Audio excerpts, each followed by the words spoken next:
Ted, welcome back. Good to see you. So Salve Regina University's Pell Center recently released this survey of Rhode Islanders who are likely to vote in the upcoming election.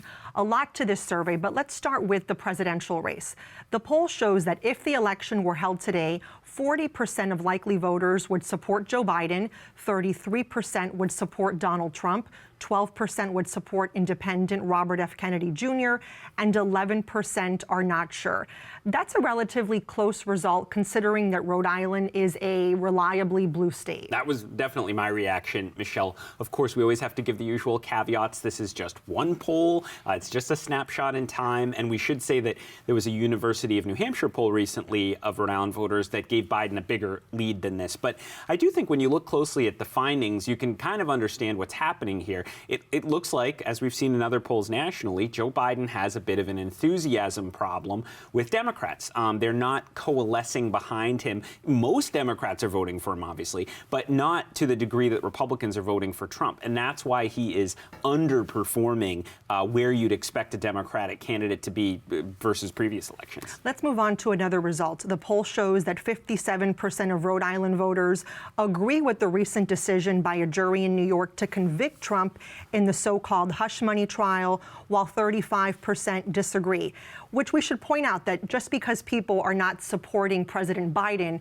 does not mean that they are throwing their support behind the former president either. Exactly. I think this result really is helpful for people to think about where the electorate stands in Rhode Island. You know, there's clearly plenty of Democrats or Democratic-leaning independents who aren't sold on Joe Biden or wish they had another option at the moment, but that has not converted them into Trump voters, as we see here. Here you have almost 3 in 5 likely Rhode Island voters agreeing that the Republican nominee is a convicted felon and should be one.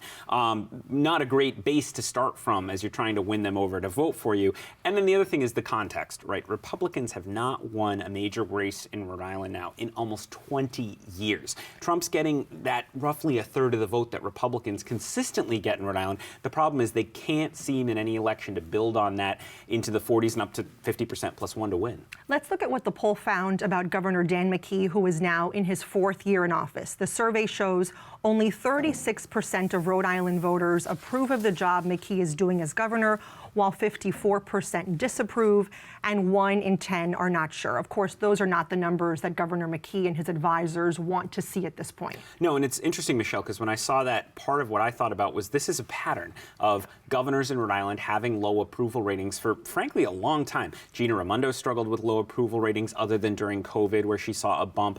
Lincoln Chafee had pretty dismal approval ratings when he was governor. Even Don Carcieri in his 2nd term had low approval ratings. So in that sense, Dan McKee is just, you know, following the trend of Rhode Islanders being kind of down on their governors for quite a while. But I'd assume that his advisor had hoped he could break that trend rather than continue it. Right, but as we know, Governor Raimondo was reelected, went on to become Commerce Secretary, so she has done well for herself. Yes, you don't necessarily need a wicked high approval rating to win a re-election. Well, and back to Governor McKee, you wonder how he would do in the polls had his handling of the westbound Washington Bridge been different. Of course, had that never occurred.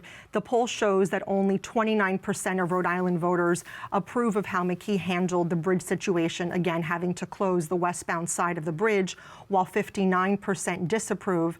And this has to be a concern as the governor prepares to run for re-election. That's not happening until 2026, but of course they're always thinking about that. Well, and of course the other problem for him, Michelle, is the bridge is going to stay in the news because the schedule for demolishing the old westbound bridge, building the new one, it has it that the new bridge is supposed to open right before the Democratic primary for governor in 2026. So there's going to be consistent news coverage, developments, you know, how this project is handled. Is there more disruption for drivers? Is it on time? Is it on budget?